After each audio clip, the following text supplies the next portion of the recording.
भारतीय संस्कृति विश्व की प्राचीनतम संस्कृति है और भारतीय संस्कृति में प्राचीन लिपिबद्ध चारों वेद और प्राचीन जैन धर्म दोनों का ही महत्वपूर्ण स्थान है कि भारतीय संस्कृति का अनमोल रत्न यदि कोई है तो जैन धर्म है।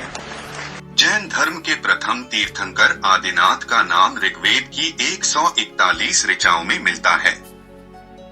प्रथम जैन तीर्थंकर के अलावा दूसरे तीर्थंकर अजितनाथ और 22वें तीर्थंकर अरिष्टनेमि की भी वेदों में स्तुति और वंदना की गई है, जो यह प्रमाणित करती है कि जैन धर्म वेदों की रचना से भी अधिक प्राचीनतम धर्म है। ऋग्वेद में मंत्र हैं, नमो वृषभाय, वृषभ को नमस्कार हो। ऋग्वेद के इस मंत्र में प्रथम तीर्थंकर वृषभनाथ यानी कि ऋषभदेव को सभी मनुष्यों के लिए पूजनीय माना है। यजुर्वेद में मंत्र मिलता है, नमोर्हंतो ऋषभो। ऋग्वेद में अर्हत और अर्हन जैसे विशेषणों से जैन अरिहंत भगवान की स्तुति की गई है। स्वस्ति वेद मंत्र में 22वें जैन तीर्थंकर अरिष्टनेमि की कल्याणकारी रूप में स्तवना मिलती है। अथर्ववेद में तीर्थंकर ऋषभदेव आदिनाथ के जन्म समय देवताओं द्वारा उनकी जन्मनगरी अयोध्या में की गई हिरण्य यानी कि स्वर्णवृष्टि का वर्णन मिलता है।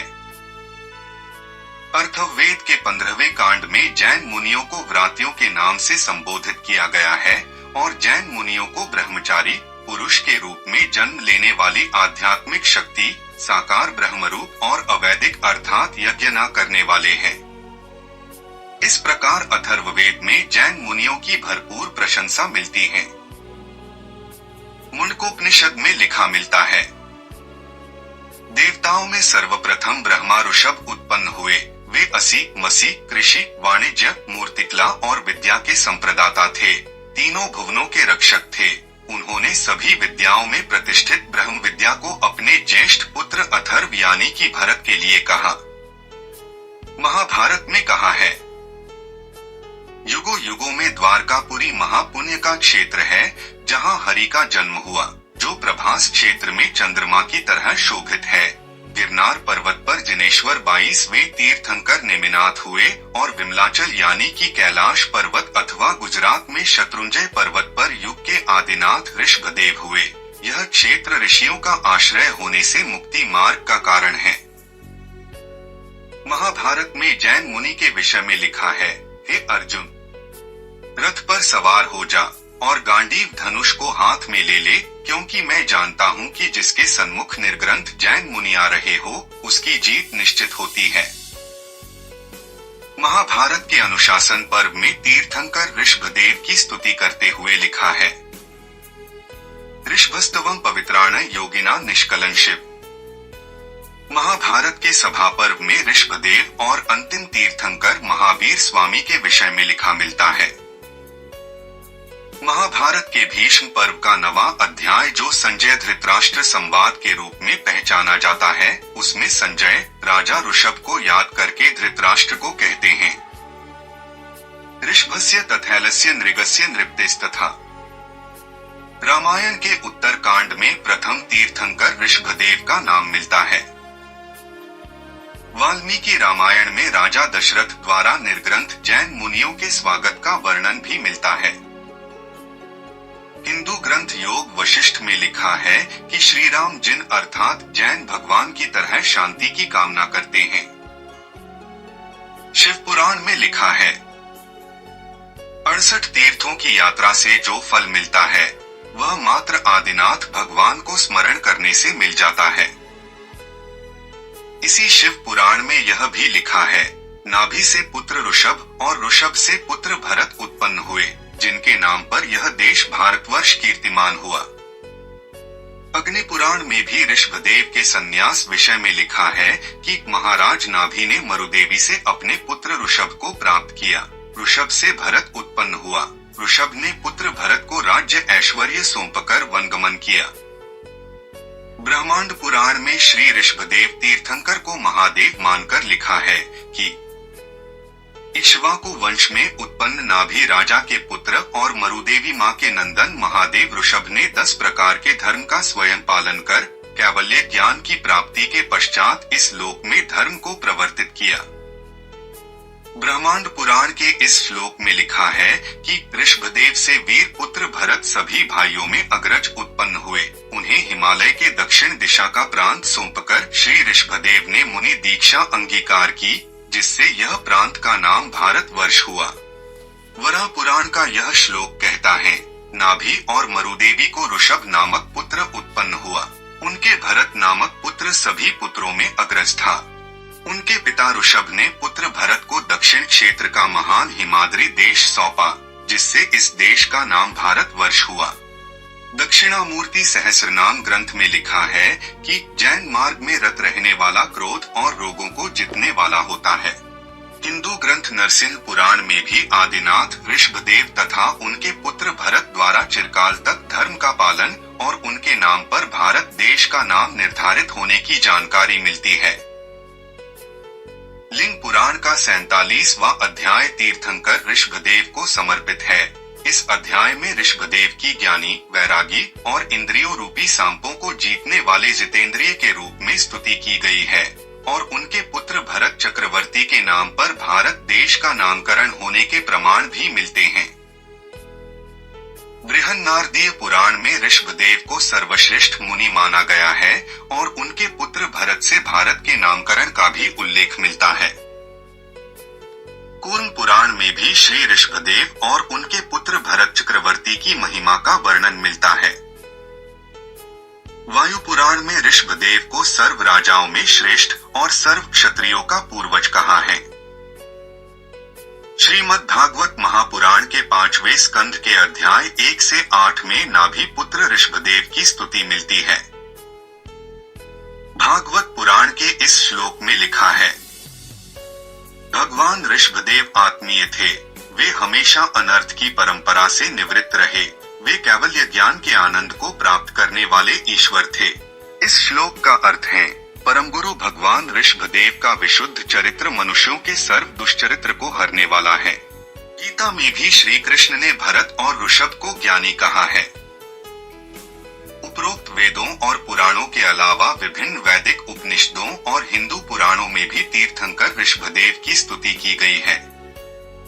तांडय ब्राह्मण में ऋषभो व पशुना प्रजाप्ति, शतपथ ब्राह्मण में ऋषभो वै पशुनामिति, यतो वैश्वानर परंपर्या प्रजाप्ति। शिव पुराण में ऋषभो नाम स्मृत, श्वेतो नाम महामुनि, ऋषभोवतार शंकरस्यते।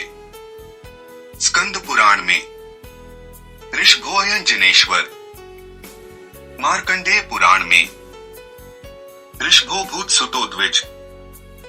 तीर्थंकर ऋषभदेव के पिता नाभिराज को जैन और हिंदू शास्त्रों में 14वें अंतिम कुलकर मनु माना जाता है। उन्हीं के नाम पर भारत देश का प्राचीन नाम अजनाभवर्ष था। ऋग्वेद तथा विभिन्न पुराणों में नाभिराज का जिक्र इस प्रकार है। ऋग्वेद में अजभ्य नाभो, तैत्रीय ब्राह्मण में क्षत्रस्य नाभिर्षि क्षत्रस्य योनिर्षि इति।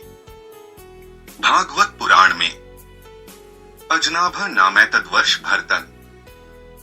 मैदिनी कोश में नाभिमुखे नृपे चक्र मध्य क्षत्रियो पुमा। स्कंद पुराण में नाभिखंडमिति स्मृतम। विष्णु पुराण में वर्ष नाभिरासित महात्मन। श्रीधराचार्य भागवत में जनपदो राजा नाभि। अमरकोश में क्षत्रिय नाभि। हिंदू ग्रंथ सूरसागर में तीर्थंकर ऋषभदेव की महिमा का वर्णन मिलता है। बहुरो ऋषभ बड़े जब भये, नाभि राज दे वन को गए, ऋषभराज प्रजा सुख पायो। तैत्तिरीय उपनिषद शांकर भाष्य में ऋषभ को ओंकार विश्वरूप कहा है। कामता प्रसाद जी ने अपनी पुस्तक आदि तीर्थंकर ऋषभदेव में लिखा है कि विश्व की प्राचीन सभ्यताओं में आदम, सूर्यदेव, अपोलो, क्यूरोज, रैशिफ, बुलगौड़ आदि विभिन्न रूपों में भगवान आदिनाथ ही पूजे जाते हैं। ऋषभदेव का चिन्ह बैल है। शिव का संबंध भी बैल से है। बहुत से इतिहासकारों का यह मानना है कि ऋषभदेव जब पृथ्वी पर प्रथम राजा बने तब वे विष्णु के रूप में पूजे गए। जब ब्रह्म ज्ञान होने पर उन्होंने समोसरण में चारों दिशाओं में धर्म उपदेश दिए तब उनका यह रूप ब्रह्मा कहलाया। प्रथम तपस्वी बनकर वे जब मोक्ष को प्राप्त होकर विश्व के लिए कल्याणकारी बने तब उनका यह निराकार स्वरूप शिव कहलाया। सिंधु घाटी सभ्यता से प्राप्त बैल के मुख के आकार की मोहर ऋषभदेव की ही है। सिंधु घाटी सभ्यता और विश्व की अन्य प्राचीन सभ्यताओं में बैल चिन्ह पूजनीय है।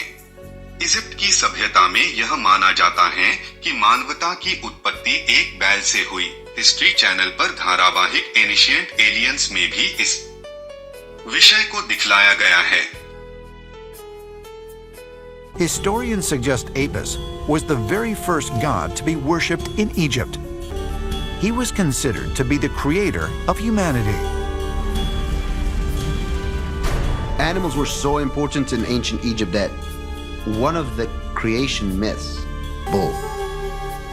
The bull that comes out of nowhere, the bull that comes out of the sky, that appears in the middle of the endless ocean. That bull is the father of all humanity. ईसाई धर्म की Bible में और इस्लाम मजहब की कुरान में सूरह मईदा में मिलने वाले पहले प्रोफेट आदिम बाबा एडम के दोनों पुत्र काबिल केन और हबीर एबल की कहानी, तीर्थंकर आदिनाथ के दोनों पुत्र भरत चक्रवर्ती और बाहुबली की कहानी से बहुत कुछ मिलती है। तिब्बती पुस्तक गंगकारे तेयशी सफेद कैलाश में पहले तीर्थंकर आदिनाथ को ख्यूचोक ऋषिनाथ माना गया है। शोधकर्ताओं के अनुसार बौद्ध धर्म में तीर्थंकर आदिनाथ को ही प्रथम बुद्ध आदि बुद्धा माना गया है और 23वें तीर्थंकर पार्श्वनाथ को ही नाग बुद्धा के रूप में पूजा गया है। प्रसिद्ध इतिहासकार कर्नल जेम्स टॉड ने अपनी प्रसिद्ध पुस्तक राजस्थान में लिखा है कि यूरोप के स्कैंडिनेविया क्षेत्र के देवता आर्डिन मूलत जैन धर्म के तीर्थंकर आदिनाथ हैं और चीन के फो नामक देवता मूलतः जैन धर्म के तीर्थंकर नेमिनाथ हैं। सभी इतिहासकार कहते हैं कि भारतीय संस्कृति का सर्वप्राचीन इक्ष्वाकु वंश ऋषभदेव से ही शुरू हुआ था। The Ikshvakus were the descendants of the sun, the solar dynasty या सूर्य वंश। इस राजवंश के फाउंडर का नाम इक्ष्वाकु था। लोग इन्हें ऋषभदेव के नाम से जानते हैं। वही ऋषभदेव जो जैनिज्म के पहले तीर्थंकर और संस्थापक थे। जैन धर्म के प्राचीन आगम शास्त्रों के अनुसार तीर्थंकर ऋषभदेव द्वारा इंद्र से इक्ष्वाकु यानी कि गन्ना ग्रहण करने की घटना पर ऋषभदेव का कुल इक्ष्वाकु वंश कहलाया गया। अथर्ववेद में लिखा है, इक्ष्वाकु वेद पूर्व हैं। इक्ष्वाकु वंश की उत्पत्ति ऋषभदेव से ही हुई है, जिससे यह सिद्ध होता है कि श्री ऋषभदेव वेदों से भी पूर्व के थे। इसी इक्ष्वाकु वंश में प्रथम तीर्थंकर के अलावा जैन धर्म के अन्य तीर्थंकर अजितनाथ, संभवनाथ, अभिनंदन स्वामी, सुमतिनाथ, श्रेयांसनाथ और अनंतनाथ भी जन्मे थे। फिर श्री राम का जन्म भी इसी इक्ष्वाकु वंश में हुआ था। जैन धर्म के 24 में 18 तीर्थंकर अवतरित हुए थे। श्रावस्ती में ही जैन तीर्थंकर संभवनाथ जी का जन्म स्थान भी है।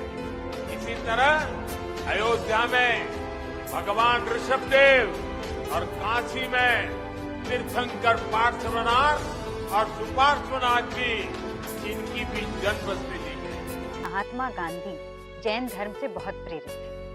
आइए आज जैनिज्म से जुड़ी कहानियों के बारे में बात करें। अभी जैन धर्म अनादि काल से है। अच्छा। ये धर्मों को सनातन धर्म कहते हैं। सनातन मीन्स टाइमलेस, हमेशा जो रहता है। अच्छा। एक सनातन का पेड़ है, एक ब्रांच उसका हिंदुइज्म है, अच्छा। एक ब्रांच उसका जैनिज्म है। अगर आप सिंधु घाटी में जाएं तो वहाँ पे हमें जो सील्स मिलते हैं, वहाँ पे ऐसे मार्क्स है जैसे हाथी का, बुल का, ऋषभ का, और ये सब जैन धर्म में ये बहुत इंपॉर्टेंट सिंबल्स हैं। तो हम ये कह सकते हैं कि सिंधु घाटी में शायद जैन धर्म के बारे में ज्ञान था।